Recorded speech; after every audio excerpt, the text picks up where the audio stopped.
पवित्र बीजक प्रज्ञाबोध चाचर 2 पद 17। चाचर 2 पद 17 इस प्रकार है। चाचर 2 पद 17। ज्यों सुवनी ललनी गयो मन गौरा हो। चाचर 2 पद 17 इस प्रकार है। ज्यों सुवनी ललनी गयो मन बोरा हो। शब्द अर्थ, अब हम शब्द अर्थ जानेंगे। जो मतलब जिसके, सुवना का अर्थ है वासना, अच्छा लगना, भाना, तारीफ, गीत। ललनी का अर्थ है स्त्री, गयो का अर्थ है गया। मन बोरा, मन उसका अर्थ है मन पागल, पगला गया, बेकाबू हो गया। अब हम प्रज्ञाबोध जानेंगे। परमात्मा कबीर चाचर के इस पद में कहते हैं, भाइयों संयम बहुत अच्छी और बड़ी बात है, पर स्त्री पर लालच भरी वासना न रखो। जो ऐसा करता है, पर स्त्री पर बुरी नज़र रखता है, उसकी तारीफ कर उसके गीत गाता है, समझो वह वासना में अंध हुआ है, विवेकहीन हुआ है और खुद को ही नुकसान करने वाला है। ऐसा अधर्म कर भला किसी का क्या भला हो सकता है। यह वृत्ति ऐसी है जहाँ नहीं वहाँ चोंच मारने वाले सुए की जैसे। भाइयों, परमात्मा कबीर ने हमें शील, सदाचार, सत्य, अहिंसा, भाईचारा, समता और ममता का धर्म दिया है। पर इसका अर्थ ये नहीं होता है कि हम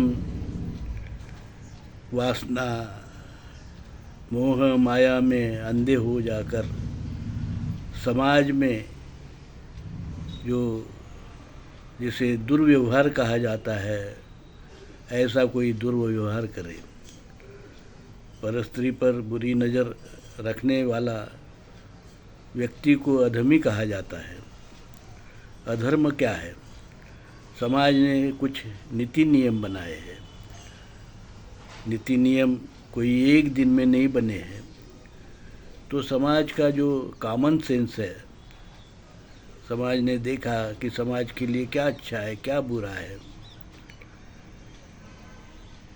समाज ने धीरे धीरे सामाजिक सुरक्षा और सामाजिक सद्भाव को ध्यान में रखते हुए कुछ को उचित और अनुचित कहा, किसी बात को गलत माना। उसमें एक बात है, पर स्त्री पर वासना भरी दृष्टि रखकर उसके लिए, उसको रिझाने के लिए उसकी तारीफ करना, उसके कशीदे करना, गीत गाना वगैरह वगैरह। इससे ऐसा करने वाला व्यक्ति, चाहे स्त्री हो चाहे पुरुष हो, खुद अपना ही नुकसान करता है। आगे जाके अपने कुटुंब में उसकी इज्जत कम हो जाती है, समाज में इज्जत कम हो जाती है, और अपने किए पर उससे पछतावा भी बाद में होता है। पर तब कुछ नहीं किया जा सकता है। बूंद से गई और हौद से नहीं आती है, कहते हैं। ऐसा होता है। परमात्मा कबीर ने अपनी पवित्र वाणी बीजक में हमें मूल भारतीय हिंदू धर्म, जो आद्य धर्म है, सनातन पुरातन चिरंजीव धर्म है, वो मूल भारतीय हिंदू धर्म हमें बताया, जिसने सिंधु हिंदू संस्कृति जैसे उन्नत संस्कृति निर्माण की। गणतंत्र, नागरिक और नागरिक अधिकार, ऐसी संस्कृति हमें और विश्व को दी है। उस मूल भारतीय हिंदू धर्म को विदेशी यूरेशियन वैदिक ब्राह्मण धर्मी लोगों ने वहाँ गंदगी मिलाई थी। इस धर्म में अपनी विषैली डाल वर्णवादी, जातिवादी, अस्पृश्यता, भेदभाव, छुआछूत, शोषण, गुलामी की लालसा, झूठ, मक्कारी, हत्या, दारू और जो है अपनी ही बहू बेटी पर जिन्होंने बलात्कार किया, उस ब्रह्मा को देव मानो कहने वाले लोग, ऐसे संस्कृति को कबीर साहब ने 14वीं शताब्दी में कहा, ये विदेशी लोग हैं, ये बाहर के लोग हैं, इनकी संस्कृति और धर्म बाहर का है, यह हिंदू धर्म नहीं है। इन्होंने केवल अपना जो है वैदिक ब्राह्मण धर्म, हमारे मूल वृक्ष अमृत वृक्ष मूल भारतीय हिंदू धर्म पर प्रत्यारोपित किया। इसको काट कर कबीर साहब ने अलग कर दिया और कहा कि मूल भारतीय हिंदू धर्म अलग है और वैदिक ब्राह्मण धर्म अलग है।